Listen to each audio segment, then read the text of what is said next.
Oke, kalau untuk training itu gimana? Gampang juga, pakai Gensim sih. Eh, Langsung saja word to fact. Ini udah bawaan dari Gensim. Kita coba shift tab gitu. Shift tab ternyata dia minta kumpulan sentences. Kita tinggal masukin sentences kita ya, kalimat-kalimat kita tadi gitu. Baru mau di encode, di embedding itu jadi ukuran berapa vektornya gitu. Jadi satu kata mau berapa angka. Nah, itu kalau Wira biasa kan ajarinnya neural network itu power of 2 gitu ya. Jadi ini pangkat 2 gitu. 2, 4, 8, 16, 32 gitu. Jadi boleh-boleh aja kita pakai 128 gitu ya. Again, ini terserah ya gitu. Cuman kita udah belajar pada saat di deep unsupervised learning, autoencoder itu jangan kekecilan juga latent space-nya. Karena terlalu banyak informasi yang hilang kan ya. Terlalu banyak informasi yang hilang nanti nggak bisa dipakai gitu. Sehingga ini jangan kekecilan gitu. Ukuran jadi kalau yang biasa dipakai ya di industri, biasa dipakai di industri itu kita pakainya sebenarnya untuk model yang kecil 100. Jadi vocabulary yang nggak terlalu banyak itu 100 gitu. Vocabulary yang sedang 200, vocabulary yang gede banget Wikipedia dan lain-lain 300 gitu. Oke, jadi bukan power of 2 sih, tapi ya boleh, kan terserah kita gitu ya, terserah kita. Jadi karena dataset kita juga spesifik banget, kecil gitu, Wira mungkin akan pilih neuronnya itu sebanyak 128 gitu. Tapi kalau mau ngikutin standar 100 ya. Ini bahkan dia 100 ya tuh. By default dia 100. Wira 128 gitu ya, power of 2 gitu. Window yang tadi ya lihat ke kiri ke kanannya, mungkin Wira mau lihat 5 ke kiri sampai 5 ke kanan. Coba ujian bahasa Indonesia mengisi kalimat yang kosong, Wira cuma tunjukin 2 kata di kiri dan 2 kata di kanan. Ya more or less bisa, tapi kan lebih enak kalau lihat 5 ke kiri sampai 5 ke kanan kan ya gitu. Jadi kira-kira itu bayangannya untuk menentukan ini ya, window-nya berapa. Minimum count ini berapa kali kata muncul baru dianggap sebagai vocab ya gitu. Ini mirip seperti di count vectorizer di scikit-learn itu gitu. Tentunya kata-kata yang cuma muncul sekali dari semua ini itu adalah kata-kata yang tidak terlalu penting gitu ya, jarang banget muncul, case-nya khusus banget, jadi Wira mungkin minimum muncul 3 kali. Nah ini tergantung case-nya, ada yang kita mau minimum count-nya agak tinggi, ada yang kita mau semua kata itu kalau bisa tercover, jadi ya minimum count-nya 1 gitu ya.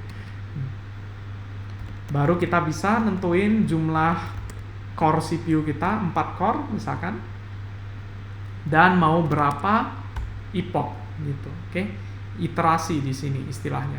Let's say 1000 kali, 1000 iterasi. Oke, jadi semudah itu. Mungkin awal masih ikutin Wira, next time tinggal copy paste saja gitu ya. Inilah model word to fact kita gitu. Ada tambahan lain yang kita bisa nentuin ya.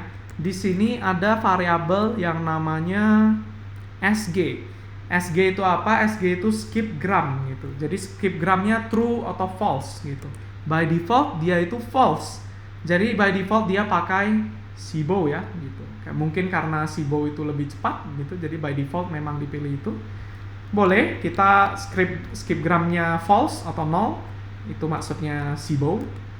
Dan ini yang tadi Wiras bilang sedikit practical teknisnya, kita nggak semerta-merta bisa langsung pakai softmax gitu, atau log softmax bahkan tuh nggak bisa gitu ya, karena target neuron kita itu terlalu banyak gitu. Hitung softmax ke 500.000 data itu komputasinya terlalu berat gitu, oke, terlalu berat. Sehingga di sini kita ada teknik, Wira nggak akan bahas terlalu dalam ya, yang namanya negative sampling sama hierarchical softmax gitu. Nah, HS ini maksudnya adalah apakah kita mau pakai hierarchical softmax kah? Kalau tidak mau pakai itu, maka kita akan pakai negative sampling gitu. Negative sampling itu jadi cuma melihat beberapa aja yang jawaban benar dan jawaban salah. Jadi kita nggak softmax ke semua doang, ke beberapa secara random. In this case nggak apa-apa, by default itu dia pakai negative sampling. Dia tidak pakai hierarchical softmax. Oke, default aja nggak apa-apa, kita biarin aja. Dan kalau Wira run ini, maka ini akan training, silahkan kita coba run bareng ya. Cuman di Gensim ini memang nggak nampilin progress ya, jadi seakan-akan kayak ngehang gitu.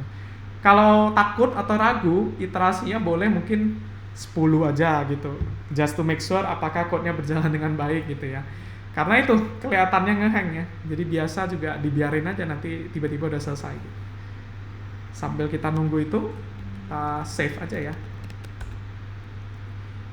Kita buat folder baru dulu, make dirs. Boleh buat manual atau waktu itu Wira udah ajarin kayaknya cara buat folder lewat Python gitu. Jadi buat folder exist oke sama dengan true. Jika foldernya sudah ada, maka diabaikan. Tuh, trainingnya udah selesai, 1000 iterasi ya. Oke, di sini Wira udah buat folder. Cara nge-save-nya gampang banget, model.save. Wah, jadi memang keren ya Gensim ini. Kita tinggal save, terserah namanya apa, kita samain aja ya. Gojek review .word to fact. Ini again bebas ya, tapi Wira suka tandai W2V, word to fact, biar Wira nggak lupa ini model apa gitu. Oh ya, ngomong-ngomong, yang latent space tadi, word vector tadi, kadang kita juga sebut sebagai word embedding ya, embedding. Jadi mungkin kedepannya Wira akan lebih mudah sebutnya embedding karena itu istilah di NLP. Sebenarnya istilah orang matematik sih itu, tapi dipakai juga di NLP. Oke, jadi ini word to fact embedding ya. Save. Oke, mengenai cara training dan nge-save, ada yang mau ditanyakan tidak? Oke. Yang tadi yang pas tokenize tadi itu berarti hanya di tokenisasi aja ya, nggak dihilangin apa namanya Stop words. punctuation-nya atau stop word dan sebagainya gitu. Ya, kalau itu kita harus proses sendiri ya gitu. In this case memang Wira semuanya gitu. Karena again ini belum untuk training ya. Belum untuk training, ini masih membuat language modelnya. Jadi gimana sebuah kata atau token menjadi vektor gitu. Kalau Wira nggak ada tanda titik di sini, nanti next time ada ketemu tanda titik, Wira nggak tahu vektornya apa gitu. Jadi agak bahaya gitu ya. Cuman itu perdebatan, okay? Perdebatan gitu. Karena ada yang berpendapat bahwa tanda titik atau stop words itu merusak model kalau kita malah training pakai autoencoder gini ya, pakai autoencoder gitu. Sehingga ada juga yang memang yang berpendapat itu perlu dibuang. Ya, sorry tadi mau lanjut nanya ya. Oh, berarti untuk language model itu kalau bisa selengkap mungkin ya, belum dibersihin ya gitu. Oke, good banget. Itulah kenapa language model orang biasa pakai data yang super raksasa. Oke, betul banget ya.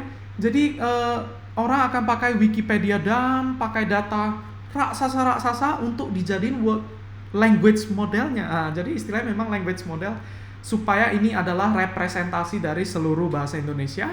Baru next time tinggal mau dipakai di mana nih gitu. Oh, mau pakai untuk sentiment analysis, kita tinggal langsung pakai gitu. Baru disesuaikan gitu. Jadi betul banget biasa itu kita butuh data yang raksasa gitu.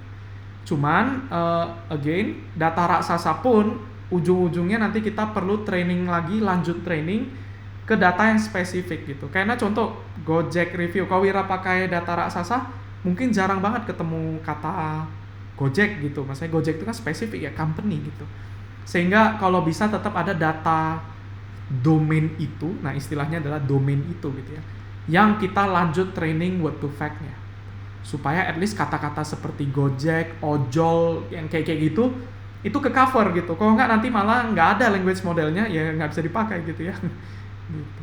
Oke, itu good point ya, betul banget. Ya. Sama satu lagi mas. Ya. Berarti itu kan untuk nyiapin dokumennya yang udah ada label sentimennya kan berarti kan itu manual ya, labelingnya ya berarti ya. Oh yes, betul. Jadi sentimen itu kembali ke manusianya ya gitu. Nah ini yang susah memang, sentimen analisis. Kalau di video ke 0, Wira kan ada tunjukkan ya, ada 3 tipe. Machine learning itu cocok di bagian mana gitu. Yang Wira bilang, Profesor Princeton cerita tentang itu snake oil gitu ya. Sentimen analisis termasuk yang ada di tengah, yaitu bagian judgment gitu ya. Dan judgment itu ambigu. Ada yang berkata bahwa ya ini positif, ada yang bilang enggak kok, ini kayaknya negatif gitu. Sehingga ya udah balikin aja ke manusianya, ke kebutuhan bisnisnya. Kalimat seperti itu mau dianggap apa? Sentimen positif kah atau negatif gitu.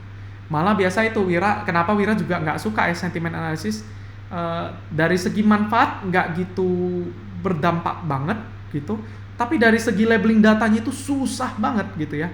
Positif negatif itu ambigu gitu, nggak jelas gitu. Sehingga biasa lebih mending Wira kategorisasi kalimat ya, text classification gitu. Contoh kalimat ini masuk ke komplain, kalimat ini masuk ke kata kotor, kalimat ini masuk ke tanya harga gitu. Nah, jadi ini bisa diklasifikasi, itu malah lebih jelas gitu ya dibanding kita nentuin sentimen. Ya, manusia kan subjektif juga ya. Ya ini adalah sesuatu yang subjektif. Nanti mesinnya belajar juga jadi agak gray area gitu. Jadi hati-hati. Oke, ada lagi? Ya. Wira rasa sudah cukup tentang training sama untuk save model ya. Next, kita gimana kalau word factor yang sudah ada kita lanjut training. Contoh yang tadi Wira cerita ya, kita udah training data raksasa, kalau bisa dilanjutin ke data yang domain spesifik ya. In this case data Gojek Review ini, apps Gojek Review. Bagaimana cara kita lanjut training? Nah itu kan nggak masalah gitu ya, kita udah tahu bahwa di deep learning itu cuman feed forward, hitung loss, backprop, update weight gitu. Jadi kalau weightnya kita udah load, kita tinggal lanjut aja kan, lanjut lagi feed forward, hitung loss, backprop, nggak ada masalah gitu. Dan gimana caranya kita bahas di next ya, silakan.